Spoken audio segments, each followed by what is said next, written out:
Yo, what's going on, guys? It's your boys from Reactions here, back with another video. Yes, we're doing games 77, 78, 79, and 80. Our second last FLR of the season. We got a lot of games to cover, a lot of things to cover. Let's get into it. Here we go.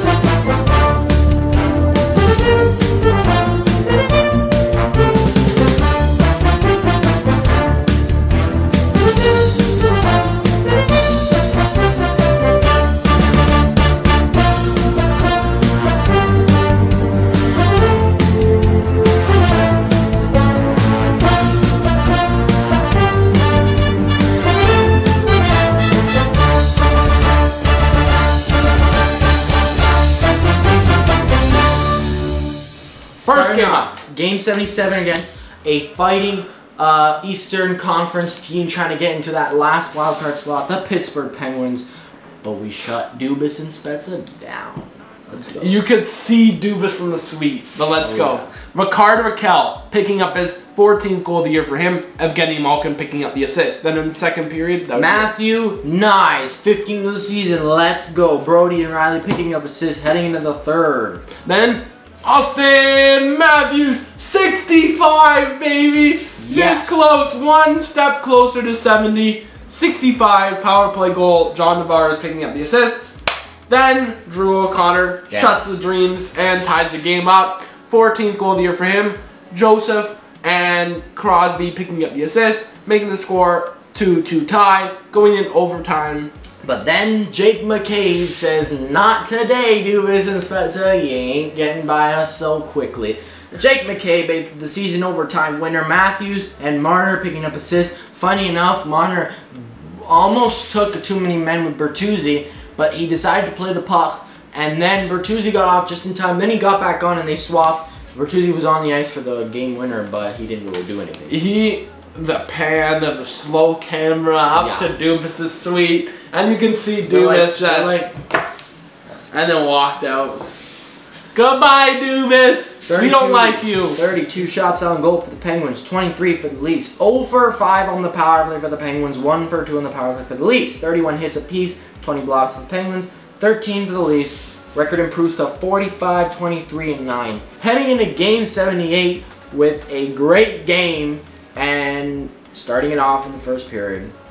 Nicholas Robertson getting his 13th goal of the campaign, unassisted, 1-0 Leafs. Then shortly after, Nico Hischier picking up his 27th goal of the year for him. Dawson Mercer and Brendan Smith picking up the assist, making the score 1-1 tie. Dawson Mercer picking up his 20th goal of the season on the power play. Hischier picking up assist. The reverse happens there. 2-1. New Jersey, and then Tyler Bertuzzi tying up the game, 20th of the season, and Domi McCabe picking up assists. Then Mark Giordano, number 3 on the season, Matthews and Bertuzzi picking up assists. This game is now 3-2 Leafs. Then Austin Matthews, 66th goal of his campaign, making the score 4-2 somehow. 4-2. Max Domi picking up the assist, making the score 4-2. Then Tyler Big Bertuzzi making the score 5-2. 21st goal of the year for him on an empty netter. McCabe, Marner picking up the assist. 5-2 Leafs. End game. You know what's funny? If Keith decides to put Matthews on and Matthews took that empty netter, we would not be having this conversation of if Matthews needs to play Tuesday against Florida, because number 70 would have come at home already, and oh, that would have been so much better. We will see. I'll let you know my take. Yes. 5-2 win here in New Jersey. 20 shots on goal for the Devils, 37 for the Leafs. 1 for 2 on the power play for the Devils, and 0 for 3 for the Leafs. 5 hits for the Devils, 12 for the Leafs, 19 blocks for the Devils, 11 for the Leafs. 46, 23, 9 heading into game 79. Again against New Jersey. This time did not go so well for Samsonov. But let's get into it with the first period. John Tavares picking up his 25th goal of the year for him. Marner picking up the assist, making the score 1-0 Toronto. Then, shortly after, Eric Holla picking up the goal there. 16th goal of the year for him, unassisted. Then, Austin Matthews, 67th goal of the year for him. Max Domi and Brody picking up the assist, making the score 2-1 Toronto. Then, Nolan Foote quickly ties it up. First goal of the year for him, probably his first goal ever. Unassisted, making the score 2-2. Then, Timo Meier picking up his 26th goal of the year for him on a power play. Jesper Bratt and Luke Hughes picking up the assist, making the score 3-2 Devils after 1. Oh, but it doesn't stop there. Austin Matthews with a beautiful feed by Domi with a tap-in. I smell a double dip! He double dipped! Number 68, 2-70. Domi and Bertuzzi picking up assists. Following that up is David Kampf, 8th of the season. Connor Dewar picking up assists. It is now 4-3 Leafs. And then Timo Meier ties it. Great job. Power play goal again. Heischer picking up assists. Heading into the third with a 4-4 tie. Jesper Bratt picking up his 26th goal of the year for him on a power play. Look at that. Luke Hughes, Timo Meier picking up his the assist there, making the score 5-4. Then Austin Matthews isn't the only one that double dips because John Tavares gets in the action. He double dips. 26th goal a year for him. Marner and Riley picking up the assist, making the score 5-5 tie. Then, unfortunately, Jesper Bratt picking up his 26th goal of the year, 27th goal of the year for him, unassisted. Just have to give up that late game goal, and there goes the game. 32 shots on goal for the Devils, 23 for the Leafs, 3 for 4 on the power play for the Devils, and 0 for 3 for the Leafs. 11 penalty minutes for the Devils, 23 for the Leafs, 36 hits for the Devils, 34 for the Leafs, 18 blocks for the Devils, 17 blocks for the Leafs, with a record 46-24-9 heading into Game 80 against the Red Wings. Bummer, again. Mitch Marner picking up his 26th goal of the year for him. Power play goal. William Nylander and Morgan Riley picking up the assist, making the score 1-0. Beautiful tapping. Alex DeBrincat, 25th goal of the year for him. Lucas Raymond and Dylan Larkin picking up the assist, 1-1 tie. Then Simon Edvinsson picking up his first goal of the year for him. Perron and Petrie picking up the assist, making the score 2-1 Detroit. Then Alex DeBrincat, 26th goal of the year for him on a power play. Comfort and Fabric picking up the assist, making the score 3-1. Then David Perron, 16th goal of the year for him. Patrick Kane and Comfort picking up the assist, making the score 4-1 Detroit. Great job, Toronto. 4-1. How does that feel? But it gets interesting, because Nick Robertson lets one fly. 14th of the season unassisted. It's 4-2 Detroit. And then Austin Matthews on the double minor power play. Jake McCabe, what a warrior shot he took to the face. Now, I don't remember if it might be the Benoit penalty that gave them the double minor because he was bleeding from that high stick. Either way, both warriors. Power play goal, 69, nice. Marner and Riley picking up assists, 1 from 70. Now, everyone was going crazy on that second power play. They loaded Matthews. Keith kept putting him on the ice and putting him and trying to give him that 70. Didn't happen, unfortunately. But John Tavares, let's go. The captain puts on the board 27th of the season, 58 assists for Marner. And then heading into the third period, no goals. Then overtime. Dylan Larkin. Now I thought Sheldon Keefe would put him out in overtime, hoping to equalize. But Dylan Larkin, 33rd goal of the year for him on a power play. Yeah. Patrick Kane and Shane Gostisbehere picking up the assist. Domi picking up a stupid penalty at the end with like less than 30 seconds to go in the period in the third, and it was a tripping on DeBrincat. I don't know. Then it led to a 4-on-3 in overtime, which Brody completely sold on. Just let Larkin swim around the net there and just tap it home. And he celebrated like he just won a series. I mean, to be fair, if they lost this game, their playoff hopes were pretty much over. So it was a big game for them. Whatever. Be happy. Who knows if they're even going to make the playoffs. We're fine.